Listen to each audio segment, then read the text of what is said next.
கச்சத்தீவுக்கு வடக்கே 5 கடல் மைல் தொலைவில் இலங்கை கடற்படை கப்பல் ஒன்றும் இந்திய மீன்பிடி படகு ஒன்றும் இன்று அதிகாலை மோதியுள்ளதாக தகவல் ஒன்று கிடைத்திருக்கிறது. கப்பலில் இருந்த 4 இந்திய மீனவர்களில் ஒருவர் உயிரிழந்துள்ளதாகவும் மற்றொருவர் காணாமல் போயுள்ளதாகவும் தெரிவிக்கப்பட்டிருக்கிறது. இது பற்றிய மேலும் விவரங்களை செய்தியாளர் ராஜா விவரிக்க கேட்கலாம். வணக்கம் ராஜா. மற்றொருவர் காணாமல் போயிருக்கிறார். அவருடைய தேடும் பணி எவ்வளவு விரைவாக நடைபெற்று வருகிறது?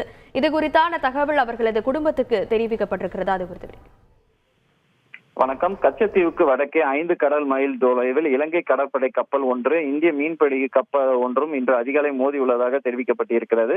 கப்பலில் இருந்து 4 இந்திய மீனவர்கள் ஒருவர் உயிரிழந்து விட்டதாகவும் மற்றவர்கள் காணாமல் போயுள்ளதாகவும் மீனவர்கள் 2 மீட்கப்பட்டு கங்கன் துறை கரைக்கு கொண்டு வரப்பட்டுள்ளதாகவும் காணாமல் போன இந்திய மீனவர்களை தேடும் பணி தொடர்ந்து நடைபெற்று வருவதாக மத்திய வெளியுறவுத்துறை அமைச்சகம் தெரிவித்திருக்கிறது.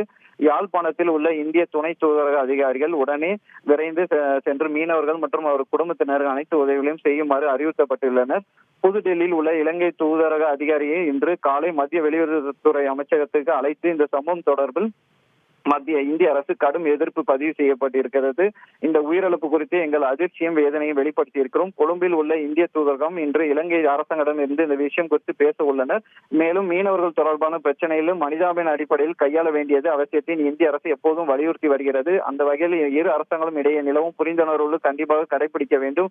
மீண்டும் நிகழாமல் இருப்பது உறுதி செய்ய அதிகபட்ச முயற்சிகள் மேற்கொள்ளப்பட வேண்டும். இந்த இந்திய மீனவர்களின் பாதுகாப்பிற்கு அரசாங்கம் அதிக முன்னுரிமை அளிக்கிறது. இந்திய மீனவர்கள் தொடர்பான பிரச்சனைகள் இலங்கை தலைமையிடம் தொடர்ச்சியாக எழுப்பப்பட்டு வருகின்றன. இதனை மத்திய வெளியுறவுத்துறை அமைச்சகம் அறிக்கையாக வெளியிட்டுள்ளது. விரிவான விவரங்களுக்கு நன்றி ராஜா.